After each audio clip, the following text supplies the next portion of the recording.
우리 주 예수 그리스도 이름 받들어 축복하며 기도하옵나이다. 아멘. 자, 지난주에 하나님은 엘리야가 로뎀 나무 아래에서 죽기를 구할 때 하나님이 어떻게 엘리야를 치유하시는지 우리가 말씀을 살폈습니다. 하나님의 치유 방법은 우선 육적인 치유 방법이었습니다. 육적인 치유 방법을 우리가 지난번에 말씀 나누었지만 간단하게 다시 한번 우리가 좀 기억하면 따라서 하십니다. 쉬고 먹고 자고, 이 심플하지만 하나님 우리 육체를 다시 회복하기 위해서 우리가 잘 쉬기만 해도, 잘 먹기만 해도, 잘 자기만 해도 육체의 탈진은 어느 정도 치유하시고 회복하게 하십니다. 자, 그런데 영적인 치유 방식은 또 다릅니다. 먼저 하나님은 육적으로 처방하시고, 그러니까 문제를 만났을 때 무조건 다 영적으로만 해결하려고 하는 것도 역설적으로 영적인 무지일 수가 있습니다. 그래서 우리가 육적인 방법은 육적으로 또 해결을 해야 되고, 이제 그 다음에 하나님의 방법은 영적으로 처방을 이어가십니다. 자, 하나님의 영적인 처방은 첫 번째, 따라서 하십니다. 사명이 있음을 일깨워 주십니다. 자, 7절입니다. 자, 7절, 자, 다 같이 합독하십니다. 여호와의 천사가 또 다시 와서 어루만지며 이르되 일어나 먹으라, 내가 갈 길을 다 가지 못할까 하노라. 그러니까 엘리야에게 이제 내가 갈 길이 있다고 일러 주십니다. 엘리야의 사명은 로뎀 나무 아래에서 죽는 것이 그 사명의 끝이 아닙니다. 엘리야의 마지막은 그 로뎀 나무 아래에서 죽는 것이 끝이 아니고, 하나님이 아직 엘리야에게 가야 할 길이 있음을 알려주십니다. 사랑하는 성도 여러분, 하나님은 우리가 사명이 있을 때까지 생명을 지켜주는 줄로 믿으시기를 주의 이름으로 축복합니다. 우리 인생은 사명이 없으면, 목적이 없으면 반드시 방황하게 되어 있습니다. 그런데 목적을 알면 방향은 정해집니다. 따라서 우리 그리스도인들은 다른 말로 하면 따라서 하십니다. 사명 따라 사는 사람들입니다. 하나님은 엘리야에게 가야 할 장소를 일러주십니다. 우선 첫 번째, 이 근접한 사명은 어디로 가라 그랬나요? 호렙산으로 가라고 말씀하십니다. 자, 지금 엘리야가 있는 유다의 국경에 있는 브엘세바 로뎀 나무 아래에서 호렙산까지 거리는 얼마 정도 거리일까요? 지도를 보시면 대략 300km 정도가 됩니다. 이 로뎀 나무 아래에서 호렙산까지 가는 거리는 광야길이고 사막길을 지나가야 합니다. 결코 만만한 거리가 아닙니다. 고단하고 힘든 어려운 길입니다. 자, 여러분, 제가 여러분들에게 하나 퀴즈를 냅니다. 엘리야가 이 로뎀 나무 아래에서 이 호렙산까지 며칠 동안 걸어갔을까요? 자, 여러분, 어려운 질문이 아닙니다. 자, 며칠 동안 걸어갔을까요? 여러분들이 성경 봉독을 잘 하셨다면 이미 8절에 보시면 이미 답은 나와 있습니다. 자, 며칠 동안 걸어갔을까요? 화면에 올라와 있군요. 앞으로 성경 읽을 때마다 여러분 눈에 힘을 주어서 건성으로 읽지 마시고 눈에 힘을 주고 마음에 새기시기를 주의 이름으로 축복합니다. 성경은 구구책이 아니잖아요. 그러니까 성경 읽을 때 가급적 집중하셔서 따라서 하시면 말씀 안에 답이 있습니다. 아멘인가요? 그래서 40주야를 걸었습니다. 자, 먼 거리죠. 이 광야길, 사막길을 지나서 호렙산까지 하나님이 이 멀고 험한 길을 가라고 하셨고, 그래서 엘리야는 멀고 험한 길이지만 마침내 호렙산까지 1차적으로 가는 사명을 완성합니다. 자, 여러분들에게 묻습니다. 여러분의 집에서, 여러분의 직장에서 교회까지 오는 거리가 며칠 걸리시나요? 한 2박 3일 걸려서 오시는 분은 계시나요? 아니면 몇 시간 걸리십니까? 어떤 경우는 때로는 거리는 가까운데 마음의 거리가 먼 경우가 있습니다. 성전까지 거리가 언제 멀어지게 느껴졌을까요? 소위 마음의 시험이 들면 성전까지 거리는 점점 멀리 느껴집니다. 가기 힘든 곳이 됩니다. 중요한 것은 엘리야가 이 먼 거리, 멀고 험한 길 얼마 걸렸다고요? 40주야를 걸렸다고 그랬습니다. 여러분 앞으로 교회 오시기가 거리적으로 먼 분이 계시면 목사님 저는 미아리에서 여기까지 오는 거 3시간 걸려요. 먼 거리기는 하지만 여러분 그럴 때마다 오늘 엘리야를 기억하시기를 부탁합니다. 어떤 분은 거리는 코앞인데 한 10분이면 올 수 있는 거리인데 마음의 거리가 멀어질 때 시험 들거나 아니면 어떤 낙심과 절망이 있을 때 그때는 또 아주 먼 거리가 되죠. 그럴 때마다 여러분 엘리야의 음성을 들으시기를 주의 이름으로 축복합니다. 중요한 것은 엘리야가 이 40주야를 광야길을 걸어가는 이 길을 얼마나 힘들었을까요?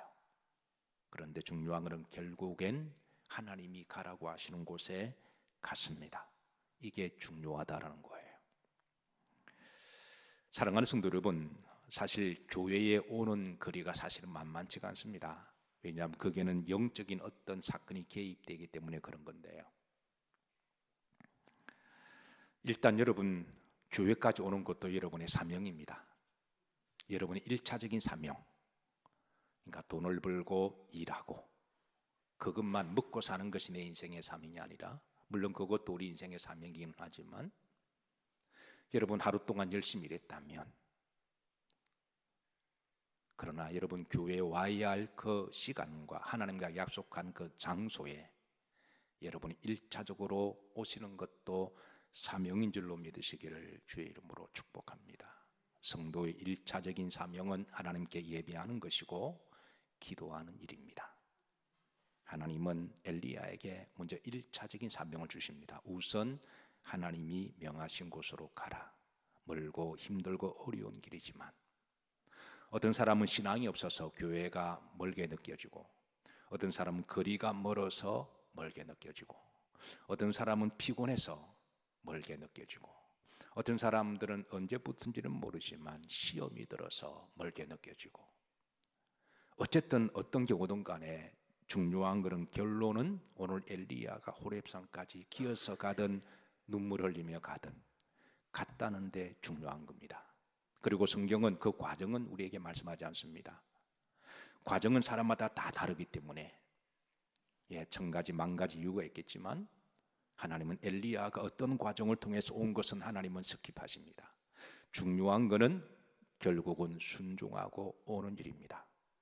여러분 여기 오시기까지 여러분 개인적으로 갈등도 있었을 터이고 또 여러 가지 어려운 분도 계셨겠지만, 그러나 중요한 것은 잘 오셨습니다. 앞으로도 여러분 교회가 멀게 느껴질 때, 힘들고 어려울 때 오늘 이 엘리야에게 주신 하나님의 말씀을 꼭 기억하시기를, 그리고 결국은 여러분 하나님 앞에 나오시기를. 성도의 첫 번째 사명이 있다면 그것은 바로 하나님께 예배드리는 일 아닐까요? 하나님께 기도하는 일 아닐까요? 그걸 귀히 여기시기를 주의 이름으로 축복합니다. 자, 두 번째, 하나님은 11절에 보시면 기도로 엘리야를 치유하십니다. 자, 11절 초반절에 보시면 하나님께서 엘리야에게 이렇게 말씀하십니다. 여호와께서 이르시되 너는 나가서 여호와 앞에서 산에 서라. 호렙산에서 하나님이 기도하라고 하는 말씀이죠. 호렙산에 부르신 목적은 하나님이 기도하기 위해서입니다. 사실 하나님이 갈멜산 정상에 서기 전에는 엘리야에게 기도하게 하셨어요. 거리 시내가에 가서 이제 기도하게 했습니다. 엘리야는 그곳에서 거의 3년 동안 머물면서 충분히 기도했습니다. 그리고 영적으로 충만했을 때, 그때 하나님의 기도의 영적 힘과 하나님의 말씀을 가지고 갈멜산 정상에 서서, 그래서 그 850명의 우상 숭배자들과 싸워서 승리했습니다. 그런데 이세벨의 유혹 앞에서 기도 없이 그는 행동했습니다. 순간적으로 주변 상황을 살벌하게 돌아가고 무시무시하게 급박한 나머지 그는 일단 도망갔습니다. 그래서 공간적으로 이세벨의 위기는 피했지만 로뎀 나무 아래에서 그는 예상치 못하는 또 다른 위기를 만났습니다. 그것은 자신 안에 있는 불신앙과 낙심과 절망이라고 하는 적을 만난 거예요. 엘리야가 그동안 성령과 말씀으로 충만했을 때 자기 안에 있는 적은 이제 숨죽이고 있었는데, 말씀과 성령이 약화될 때에 자기 안에 잠자던 불신앙의 적이, 절망과 낙심의 적이 깨어난 것입니다. 그래서 하나님은 다시 호렙산에 그를 보내시고 기도하게 하시고 영적으로 엘리야를 치유하십니다. 사랑하는 성도 여러분, 우리가 기도할 때 하나님은 우리를 치유하십니다. 성령을 통해서 기도할 때 위로하시고, 기도할 때 우리에게 힘을 주시고, 기도할 때 우리를 치유하시는 하나님이십니다. 영적인 치유는 다른 방법이 없습니다. 그래서 주님께서는 기도 외에는 이런 역사가 일어나지 못하느니라 말씀하셨습니다. 여러분, 하나님은 여러분이 기도하실 때 영적으로 만져주시고 위로하시고 치료해 주시는 줄로 믿으시기를 주의 이름으로 축복합니다. 자, 그런데 왜 하필 호렙산일까요? 여러분, 호렙산은 히브리인들에게 있어서는 아주 특별한 산입니다. 왜냐하면 모세가 하나님을 만났던 곳, 그곳에서 하나님께 십계명을 받았던 곳, 하나님을 체험했던 산이 바로 호렙산이어서, 그래서 유대인들은 호렙산을 흔히 하나님의 산, 거룩한 산이라고 불렀습니다. 엘리야가 하나님이 호렙산으로 가러 가셨을 때 엘리야가 한편으로는 얼마나 마음이 감동이 되고 흥분이 되었을까요? 꼭 생각하기에 따라서 하나님은 자신을 그 모세와 거의 동급시키는, 하나님이 엘리야에게 호렙산에서 역사하신다, 모세에게 임하셨던 그 놀라운 모세와 더불어 거의 동급시키는 그런 영적인 의미로 받아들이고, 이제 자기도 그곳에 가면, 하나님이 가라고 하신 곳에 그곳에 가면 이제 놀라운 하나님의 임재와 체험을 만날 것으로 기대를 했습니다. 그래서 40일 동안 엘리야가 죽기 살기로 해서 마침내 호렙산에 도착했습니다. 그리고 하나님 앞에 뜨겁게 기도합니다. 왜 안 그럴까요? 모세는 히브리인들의 역사에 있어서는 정말 하나님을 대변하는 위대한 지도자잖아요. 그런데 그렇게 뜨겁게 하나님께 기도하는데, 그런데 출애굽기 19장에 보시면 이제 이 호렙산에서 하나님이 모세에게 임재하실 때 세 가지 어떤 자연적 현상이 일어나요. 첫 번째는 강한 바람이 붑니다. 두 번째는 그 산 전체가 지진이 흔들리는, 땅이 진동하는 그런 자연적 현상이 일어나고, 세 번째는 불 같은 것들이 떨기 나무에 붙기도 하고 여기저기에 떨어지기도 합니다.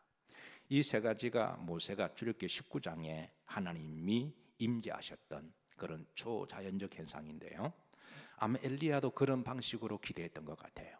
그리고 실제로 열왕기상 19장 11절에 보시면 이런 자연적 현상이 일어납니다. 11절 중반절에 보십시다.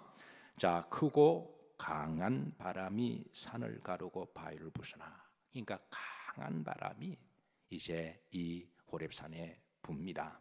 구름절에 보시면 바람 위에 뭐가 있으나 지진이 있으나. 12절입니다. 또 지진 위에 뭐가 있으나 불이. 이 세 가지 현상은 바로 출애굽기 19장에 모세가 체험했던 하나님이 임재하는 방식이었습니다. 자, 그런데 놀라운 것은 이 가운데 하나님이 계시지 아니하셨습니다. 이때 엘리야가 얼마나 당황했을까요? 오늘 본장을 통해서 하나님은 하나님이 임재의 방식을, 또 다른 임재의 방식을 알려주시는데, 첫 번째, 크고 강한 바람 가운데 하나님이 계시지 않으심을 알려줍니다. 자, 19장 11절입니다. 후렴절입니다. 바람 가운데 여호와께서 뭐하지 아니하며 계시지 아니하며. 아니, 모세 때는 하나님이 강한 바람 가운데 역사하셨는데 왜 이번에는 강한 바람 가운데 안 계실까? 이게 이제 엘리야가 당황한 거예요. 이게 어떻게 된 일인가? 자, 두 번째입니다. 지진 속에서도 하나님이 안 계심을 알려줍니다. 12절입니다. 합독합니다. 또 지진 후에 중반절입니다. 여호와께서 계시지 아니하더니 그랬습니다. 불 가운데도 하나님이 계시지 않으심을 알려줍니다. 12절 중반절입니다. 자, 불이 붙었으나 불 가운데 여호와께서 계시지 아니하더니. 자, 이때 엘리야는 영적으로 멘붕이 찾아옵니다. 이때 하나님은 엘리야에게 하나님이 임재하시는 또 다른 전혀 엘리야가 기대하지 않았던 또 다른 방식으로 하나님이 이제 가르쳐 주세요. 자, 그것은 자 12절입니다. 합독합니다. 또 지진 후에 불이 있으나 불 가운데도 여호와께서 계시지 아니하더니 불 후에 어떤 소리가 있는지라 세미한 소리가 있다는 거예요. 전혀 엘리야가 예상하지 못한 방법이었습니다. 갈멜산 제단 위에서도 하늘에서 불이 떨어졌습니다.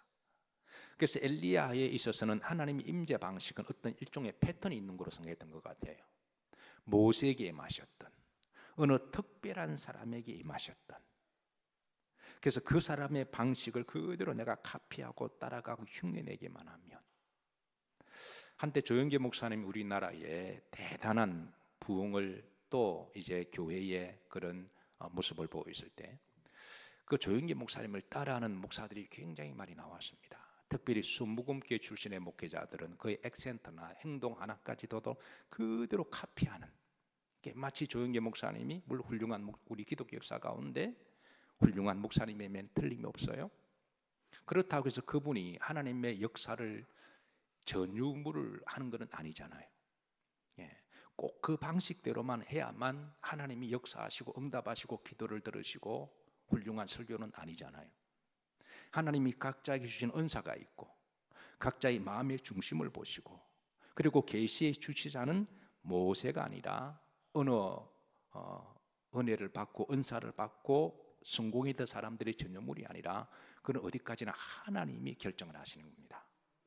아마 엘리야가 볼 때는 모세가 워낙 위대하고 영웅적인 인물이어서 모세에게 임하셨던 그 방식으로 하나님이 임재하실 것으로 생각했던 것 같아요.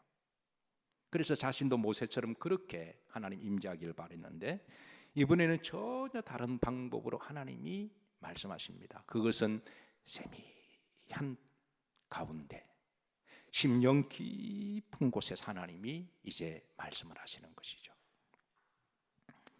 그때서야 비로소 엘리야가 하나님의 음성을 듣습니다. 왜 이렇게 하셨을까요? 그거는 계시의 주체자는 하나님이시라는 거예요. 그렇다고 모세를 폄하하는 것도 아닙니다.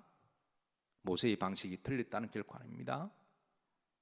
훌륭한 목사님들을 폄하하는 게 아니라 어디까지나 한때 성공했던 사람들이 어떤 계시의 어떤 전유물이 되어서도 안 되고, 그래서 어떤 방식으로 해야 된다라고 강하게 강요하는 것도 그것도 문제가 될 수 있다라는 거예요.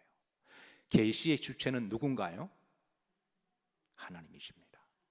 그러니까 하나님이 필요하시면 강한 바람 가운데도 역사하시고, 필요하시면 오순절 마가이 따라 방에 120명이 뜨겁게 기도할 때도 하나님이 임하시기도 하지만, 필요할 때는 조용한 가운데 엄밀하게 심령 깊은 곳에서 기도할 때도 하나님은 세미한 신음소리조차도, 실제 우리가 몸이 너무 아프고 우리가 육신적으로 너무 공고하면 크게 소리내어 기도할 수가 없잖아요. 그럴 때는 기어가는 목소리로 하나님 앞에 심령 깊은 곳으로 기도할 때가 있습니다. 하나님은 그 기도도 들으신다는 거예요. 중요한 것은 계시의 주시자는 누구신가요? 하나님이십니다. 그래서 사람이 절대 어떤 계시의 전유물이 되거나 이런 방식으로 해야 된다라고 강하게 말하는 것도 조심스럽다라는 거예요. 어디까지나 신앙은 나와 하나님과의 관계입니다. 어떤 방식이 중요한 게 아니라 우리의 마음을 살피시는 하나님께서 우리의 마음의 중심이 나와 하나님과 올바른 관계가 되어 있다면, 그게 크게 기도하든 아니면 세미 한가운데 기도를 하든 하나님 그 인간의 모든 방법을 초월하시고 하나님께서 알아서 역사하시는 하나님이세요. 엘리야가 또 다른 하나님을 만난 것입니다. 그래서 제가 늘 강조하지만 우리 그리스도인들은 다양한 기도를 할 줄 알아야 돼요. 때로는 통성기도도 할 줄 알아야 되고요, 부르짖는 기도도 할 줄 알아야 되고, 때로는 엄밀하게 묵상하는 기도, 그리고 조용한 기도, 침묵하는 기도, 그리고 세미한 소리를 들을 수 있는 기도, 하다못해 길을 걸어가다가도 자연 소리를 듣고도 하나님의 음성을 들을 줄 아는, 그래서 우리 그리스도인들은 하나님은 다양한 방식으로 계시를 알려주셨을 때에, 그래서 우리는 그 소리를 들을 수 있는 기본적인 믿음과 영성을 가지고 있어야 됩니다. 어쨌든 이제 엘리야는 모세와 전혀 다른 방식으로 하나님의 말씀을 듣고 이제 하나님의 음성을 듣습니다. 세미한 가운데 하나님 주신 말씀은 13절입니다. 자, 다 같이 한번 합독하십니다. 엘리야가 듣고 겉옷으로 얼굴을 가리고 나가 굴 어귀 였음에 소리가 그에게 임하여 이르시되 엘리야야 내가 어찌하여 여기 있느냐. 자, 동굴 속에서 세미한 가운데 기도하는데 그의 깊은 곳에서 하나님이 물으십니다. 내가 어찌해서 여기 있느냐. 그런데 이 물음은요 8절에도 하나님이 하십니다. 그러니까 지금 두 번 물으시는 거예요. 그런데 자, 여러분, 하나님이 몰라서 물으셨을까요? 엘리야를 보내신 분이 누군가요? 하나님이시잖아요. 그러니까 너 여기 왜 왔냐? 라고 물어보십니다. 이거 몰라서 물으시는 게 아니라 엘리야가 왜 여기 왔는지 한번 영적으로 점검해 보라는 거예요. 여러분, 우리 그리스도인들은 성전에 오실 때마다 자주 이런 질문을 던져야 됩니다. 내가 왜 교회에 왔는가? 내가 왜 십자가 아래로 왔는가? 내가 왜 기도하는가?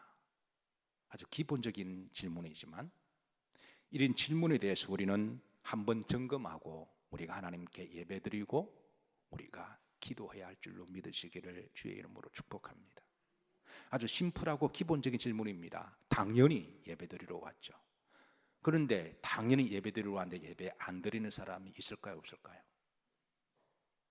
그 당연한 건데도 어떤 경우는 와서 사람을 친교하러 옵니다. 어떤 경우는 예배를 드리는데 마음은 콩밭에 가 있어요. 그래서 하나님 오늘 8절에도 하나님 엘리야에게 묻습니다. 너 왜 왔냐? 아니, 보내신 분이 하나님이신데. 엘리야가 어떻게 대답하냐면 14절입니다. 자, 여러분, 이 대답이 하나님의 마음에 맞는 말인지 여러분 한번 가늠해 보세요. 자, 14절 합독합니다. 그가 대답하되 내가 만군의 하나님 여호와께 열심히 유별하오니 이는 이스라엘 자손이 주의 언약을 버리고 주의 제단을 헐며 칼로 주의 선지자들을 죽였음이오며 오직 나만 남았거늘 그들이 내 생명을 찾아 빼앗으려 하나이다. 이게 엘리야의 답변입니다. 그런데 사실 이 질문은 8절에 하나님이 너 왜 왔냐라고 물어보시고 이 대답을 엘리야가 9절에 똑같이 대답을 해요. 근데 하나님이 또 물으십니다. 하나님이 왜 반복해서 물으실까요? 그건 이 대답이 하나님이 원하는 답이 아니라는 거예요. 그럼 엘리야가 눈치를 채고 빨리 하나님이 원하는 답이 뭘까? 그렇게 다시 기도하고 대답해야 되는 거잖아요. 그런데 계속해서 똑같이 그럽니다. 그러니까 하나님이 원하는 답이 아닐 때 하나님이 13절에 다시 물었습니다. 너 왜 여기 왔니? 이게 엘리야의 대답은요 14절에 보시면 내가 여호와께 열심히 유별했다는 거예요. 하나님 아시잖아요. 내 믿음 열심히 한 것이잖아요. 지금 우리가 교회에 온 것은 여러분, 교회의 주체와 중심과 영광은 사람이 아니라 하나님인 줄로 믿으시나요? 하나님의 영광을 위하여 우리가 그렇게 우리 가르쳐 주시지만 우리는 자기의 믿음을 드러내기 위해서 내가 내 열심히 유별하고 내가 열심히 했는데요. 왜 못 알아주시죠? 이스라엘 자손이 주의 언약을 버리고 원망과 불평합니다. 그건 하나님이 알아서 판단하실 일인데 지금 다른 사람들에 대해서 지금 원망하고 비판하고 판단하는 거죠. 하나님 우리의 기도가 원수 갚는 기도나 원망하고 불평하는 기도가 담기를 원치 않으십니다. 기도는 하나님과의 대화인데요. 자, 주의 선지자들을 죽여 싸움이며 오직 나만 남았거늘 여전히 엘리야는 자기 의에 빠져 있습니다. 이거는 거의 신세 한탄입니다. 원망하고 불평하고 서운하고 거의 신세 한탄이지. 여기에 하나님이 자기를 보내신 목적은 전혀 알지를 못합니다. 여러분 교회에 왜 오시나요? 우리는 예배 때마다 이걸 우리 스스로 질문해야 됩니다. 금요 심야기도 올 때 제가 십자가를 한 번 더 바라보자 그랬잖아요. 절기 때가 되면 교회에서 어떤 데코레이션을 하기 위해서 이렇게 교회를 장식용으로 우리는 하나님을 장식용으로 우리는 인형을 만들어 놓고 섬기는 거 아니잖아요. 우리 교회는 절기나 행사가 되면 제단을 잘 꾸미기로 유명한 교회입니다. 우리끼리 하는 말이지만 제가 봐도 참 제단이 이쁘다. 저도 은혜 받습니다. 그런데 여러분 데코레이션이 목적이 아니잖아요. 요즘 우리는 성탄의 계절을 준비하고 있습니다.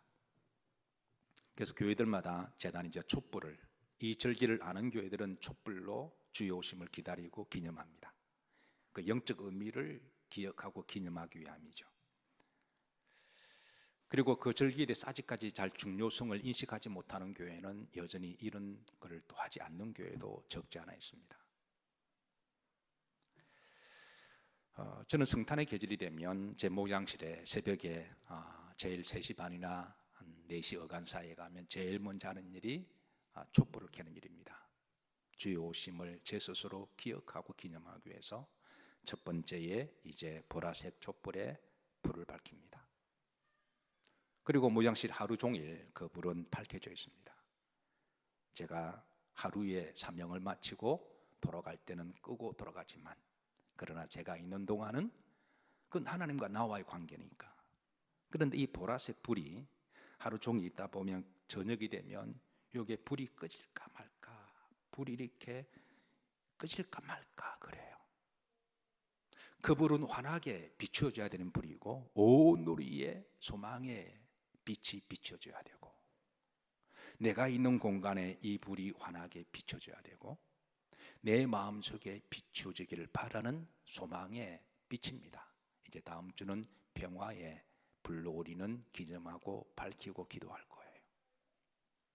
그래서 이제 심지는 시커멓게 다 들어가고 주변에 가운데만 놓고 옆에 이렇게 있어서 불이 거의 희미할 때 마치 그 소망의 불이 온 누리를 밝히지 못하는 것 같아서 제가 그 다음에 하는 일은 이제 칼을 가지고 그 부분을 다 잘라냅니다. 그리고 심지의 시커먼 부분을 다 털어내고 마치 이런 거 같은 거예요. 여러분 구약에는 우리가 이제 제사장들이 제단의 불을 끄지 않는 것이 제사장의 첫 번째 임무였습니다. 오직 제사장만 들어갈 수 있는 곳이 바로 성소였습니다. 평신도들은 들어가지 못했고 제사장만 성소에 가면 제일 먼저 해야 될 것이 바로 오른쪽에 있는 진설병의 12가지 떡을 교체시킵니다. 그건 이스라엘을 상징하기 때문에 진설병의 떡은 하나님께서 이스라엘 백성들을 축복하신다고 하는 그런 의미를 가지고 그 떡을 제일 먼저 바꿉니다. 그리고 그 맞은편에 왼쪽에 가면 메노라고 하는 금초대가 있습니다. 우리 교회는 이제 우리 장로님이 이렇게 기도하셔서 만드신 성경 거의 그대로의 모습의 메노라입니다. 이 메노라의 불빛은 이제 올리브 기름을 넣고 그 위에 불을 밝히는 일이 주의 종이 하는 첫 번째 사역입니다. 이 불은 그 성전에 밝히는 하나님의 빛을 상징하고 그 빛은 온 일을 구원하는 구원의 빛을 의미하기도 합니다. 제단의 불을 끄지 말라고 하신 것은 바로 주의 종의 역할이 그 불을 끄지 말라고 하는 명령이기 때문에 그래서 그런데 여러분 그 불을 이제 하루에 이제 24반차를 정해서 하루에 1시간씩 주의 종들이 들어가서 이제 그걸 점검을 해요. 그런데 그 불은 심지가 시간이 지나면 시커멓게 타 들어가잖아요. 그러면 시커멓게 타 들어가면 검은 연기가 올라가잖아요. 그건 하나님께서 기쁘시게 받으시는 순백한 불빛이 아니기 때문에. 그래서 올리브 기름이 다 이렇게 말라가면 올리브 기름을 갈고, 그리고 심지를 시큰 부분을 털어내고 그 불이 순백하고 깨끗하게 올라가도록 하나님께 하는 것이 주의 종의 역할이었습니다. 그런데 여러분, 이게 어떻게 보면 번거롭기는 해요. 이게 번거로운 일이기는 해요. 번거로운데 여러분, 주의 종이 해야 될 일입니다. 그 불빛은 하나님의 빛을 상징하기 때문에 그런 정성껏 이런 신앙적 의미를 담고 이런 고백 속에 하나님이 그런 신앙의 의미도 믿음으로 받아들이신다라는 거예요. 그래서 우리가 성탄절이 되면 어떤 절기 때마다 교회에서 그 절기를 기념하는 여러 가지 어떤 장식도 하고 하는데, 그게 결코 장식용으로 눈에 보기 좋게 해서는 안 된다라는 거예요. 만약 그런데 익숙하게 되면 우리 기독교가 우리도 모르게 중세시대 캐톨릭과 똑같이 되어버립니다. 소위 바리새인적인 외식주의가 되어버리는 것이죠. 우리가 그렇게 빠지지 않기 위해서는 우리가 항상 첫 신앙을 간직하고 교회에 와서 우리가 각자 개인적으로 하나님께 이런 질문을 받아야 됩니다. 너 왜 왔냐? 너 오늘 왜 왔니? 하나님이 엘리야에게 물으십니다. 너 왜 왔냐? 하나님 아담에게 물으십니다. 너 못했냐? 몰라서 물으시는 게 아니라 우리의 정체성을 들었기 위함입니다. 우리가 다시 한번 고백하고 우리가 여기에 대해서 답을 할 때, 그때서야 비로소 우리가 예배가 열리고 기도가 열리고 하나님과 관계가 우리에게 처음처럼 그렇게 다시 영적 교제가 있을 거예요. 심플하지만 오늘 여러분, 이 엘리야에게 물으신 답이 여러분들에게 질문과 답이 되기를 주의 이름으로 축복합니다. 자, 어쨌든 엘리야는 하나님 앞에 신세 한탄만 하다가 말았습니다. 여러분의 기도가 신세 한탄에 머물지 않기를 주의 이름으로 축복합니다. 예, 우리 예배와 기도의 주체는 무엇보다도 하나님이세요. 예, 하나님의 영광을 위하여. 자, 이제 하나님이 엘리야에게 다시 사명을 주십니다. 그래서 오늘 하나님이 엘리야를 치유하는 방식을 이제 두 가지 중에 하나가, 두 가지 다 사명입니다. 일단 호렙산까지 오는 그 사명, 여러분 교회까지 오는 것도 우리 성도의 사명인 줄로 믿으시기를 주의 이름으로 축복합니다. 기도하게 하셨고요. 그리고 그 다음에 이제 15절입니다. 합독합니다. 여호와께서 그에게 이르시되 그랬습니다. 이제 너는 내 길을 돌이켜 광야를 통하여 어디로 가서 다메섹에 가서 이르거든 그랬습니다. 이제 두 번째 사명을 주십니다. 이제는 다메섹으로 올라가라. 여러분, 이 호렙산에서 다메섹까지 거리가 얼마가 될까요? 지도를 한번 보시면 이제는 밑에서부터 거의 북단입니다. 아까 조금 전에 지도를 보시면 로뎀 나무에서 이 호렙산까지 거리가 얼마 정도 된다 그랬죠? 300km잖아요. 이게 40주야를 내려왔는데 이제는 그보다 더 먼 한 450km입니다. 아니, 처음부터 중간에서 이렇게 내려갔다 올라갔다 하지 말고 처음부터 다메섹 근처에 있는, 아니 그 근처가 저 헐몬산 같은 경우도 여러분 좋은 산입니다. 골란 공원에 있는 헐몬산 위에 다메섹이 있거든요. 그러니까 아예 그냥 처음부터 그 근처 가서 기도하고 바로 옆에 다메섹 가라 이렇게 해도 되는데, 하나님이 꼭 뺑뺑이 훈련시키는 것처럼 제일 밑에까지 가서 기도하게 만들고, 이번에는 더 먼 거리 저 다메섹까지 가서 가라고 말씀하십니다. 왜 이 먼 거리를 가라고 하셨을까요? 그건 따라서 아십니다. 사명 때문입니다. 그러니까 또 다른 사명이라고 하는 것이죠. 자, 우리 그리스도인들이 여러분 교회까지 오는 사명이 있다면, 그리고 교회에서 여러분 충분히 기도했습니다. 하나님의 말씀을 들었어요. 하나님의 치유를 받았습니다. 그러면 여러분들의 삶의 현장에서 해야 될 삶의 사명이 있습니다. 그래서 제가 여러분들에게 자주 강조하는 것을, 여러분의 직장이 선교의 장이 되게 하고 여러분이 선교의 마인드를 가지고 여러분 직장 일을 열심히 한다면 여러분들은 미셔너리, 선교사들이라는 것이죠. 자, 하나님이 엘리야에게 주신 사명은 세 가지입니다. 근데 이 세 가지 사명은 생각하기에 따라 두 가지는 메이크 센스가 돼요. 신앙적으로 그래, 메이크 센스가 됩니다. 근데 한 가지는 왜 이런 사명을 주셨을까? 이런 교회를 갸우뚱하는 사명이 있습니다. 자, 한번 여러분 세 가지 중에 어느 것이 좀 이렇게 좀 받아들이기 수긍하기 힘든 하나님의 사명일까요? 한번 15절에 보시면 첫 번째 사명입니다. 중반절입니다. 다메섹에 가서 이르거든 하사엘에게 기름을 부어 아람의 왕이 되게 하고, 이게 첫 번째 사명입니다. 엘리야가 주셨던 첫 번째 사명. 두 번째입니다. 16절입니다. 예후에게 기름을 부어 이스라엘의 왕이 되게 하고 그랬습니다. 두 번째 사명입니다. 세 번째는 엘리사에게 기름을 부어 너의 다음 세대의 영맥을 이어갈. 엘리야가 여러분 아무리 위대한 주의 종이라고 할지라도 그의 소명이 끝나고 역사의 무대에 내려와야 할 때는 하나님은 과감하게 다음 역사의 무대에 인물을 세우십니다.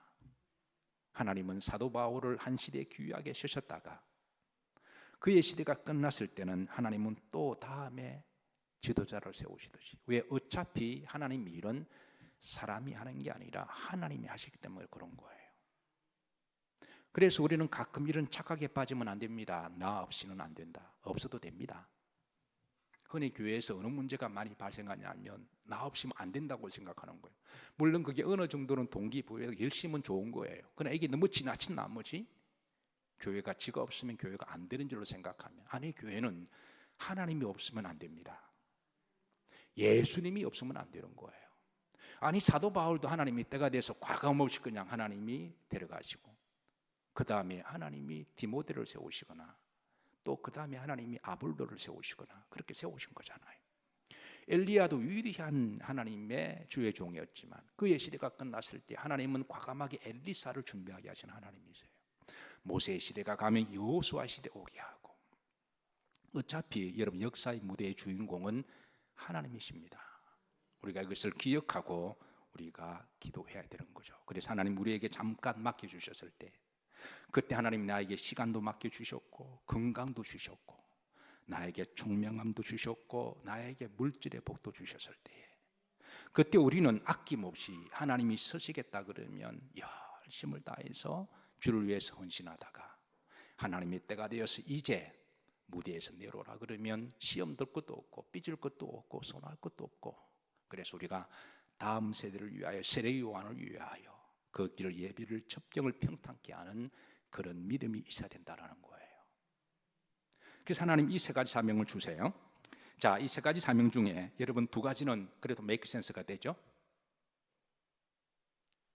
두 번째, 세 번째는 이해가 됩니다. 왜? 예후에게 기름을 부어 이스라엘 왕이 되게 하는 것. 이스라엘은 하나님의 나라니까 그 나라에 왕을 세우는 건 하나님이 세우시는 거잖아요.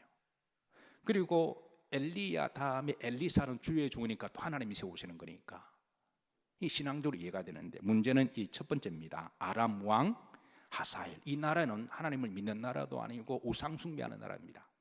그리고 이 나라는 툭하면 이스라엘과 유다를 쳐들어와서 약탈하고 전쟁하는 나라입니다. 우상 숭배하는 나라고 보기에 따라 원수 같은 나라인데, 아니 그런 원수와 같은 나라에 가서 그 나라에 아람 왕을 기름 부어서 세워주라는 거예요. 아니 그 나라를 심판하고 저주해도 부족할 판인데, 아니 왜 하나님은 그 이방 나라에 가서 원수와 같은 나라에 가서 축복하고 왕을 세우라는 거예요. 여러분, 우리가 신앙생활 하다 보면 때로는 내가 이해할 수 없는 순종 앞에 순종해야 될 때가 있습니다. 난 이해 못 하겠는데요. 순종 못 하겠는데. 그래서 하나님께 그냥 꼬박꼬박 말대꾸하고, 그렇게 하면 하나님이 그냥 그러냐, 그리고 하나님 다른 사람을 세우세요. 왜냐하면 계속 논쟁할 수 없잖아요. 할 때마다 뭐 따지고 변명하고 그러면 하나님이 그래 그러냐, 그래 알겠다. 하나님이 그리고 또 다른 순종하는 사람을 세우시는 거예요. 그런데 왜 하나님께서는 이 아람 왕에게 기름을 부어 왕이 되게 하라고 그러셨을까요? 그것은 역사를 주관하시는 분은 하나님이심을 드러내십니다. 당시 아람 나라는 세계를 제패하는 나라였거든요. 그러니까 그 시대마다 세계를 제패하는 나라들이 항상 역사의 무대에 등장을 했죠. 지금은 역사를 이끌어가는 나라가 어느 나라죠? 옛날에는 아람 제국이었고, 또 바빌론 제국이 있었고, 또 그런가 하면 이집트도 있었고, 그리고 페르시아도 있었습니다. 시대마다 역사를 이끌어가는 제국들이 있지만, 그러나 역사의 무대가 바뀌면 그 나라들은 다 사라지고 없어져요. 결국 역사를 주관하시는 분은 누구시다? 하나님이시다. 그러니까 한때 세계 제패를 하고 큰 소리 치더라도 하나님께서 그래서 교만하지 말라 그러는 거예요. 그런 나라를 의지하지 말고 역사를 주관하시고 통치하시는 분은 하나님이시다. 하나님은 엘리야에게 사명을 주셔서 엘리야를 치유하십니다. 그러니까 하나님이 우리가 믿음 생활하다 보면 반드시 우리가 영적으로 디프레스가 되고요. 그게 꼭 우울증이라는 말은 아니어도 때로는 절망하고 낙심하고 죽고 싶을 때가 반드시 들어 있습니다. 그럴 때 여러분 하나님 엘리야를 치유하시듯, 그렇다고 하나님이 여러분을 미워하시거나 떠나시는 것은 결코 아닙니다. 오히려 더 긍휼히 여기시고 더 불쌍히 여기시고 동정하시는 하나님께서, 그래서 하나님께 우리를 육체적으로 치유하실 때는 육체적인 방법을 통하여 치유하시고, 그리고 또 영적으로 하나님 우리를 치유하셔서 우리를 다시 회복하게 하신 하나님. 엘리야는 이 하나님께 받은 사명을 가지고 일어나서 힘있게 다메섹으로 갑니다. 그리고 다메섹에 가서 그의 사명을 감당합니다. 사랑하는 성도 여러분, 때로는 사명은 우리를 부담스럽게 하고 힘들기도 하지만 역설적으로 우리에게 힘을 주기도 하고 살아가는 존재의 가치와 목적을 주기도 합니다. 말씀을 정리합니다. 우리가 살아가다가 때로는 어려움을 당했을 때 여러분 엘리야를 기억하시고 엘리야를 치유하시는 하나님의 손길이 여러분 가운데 늘 함께 하시기를 주의 이름으로 축복합니다. 자, 이 밤에 기도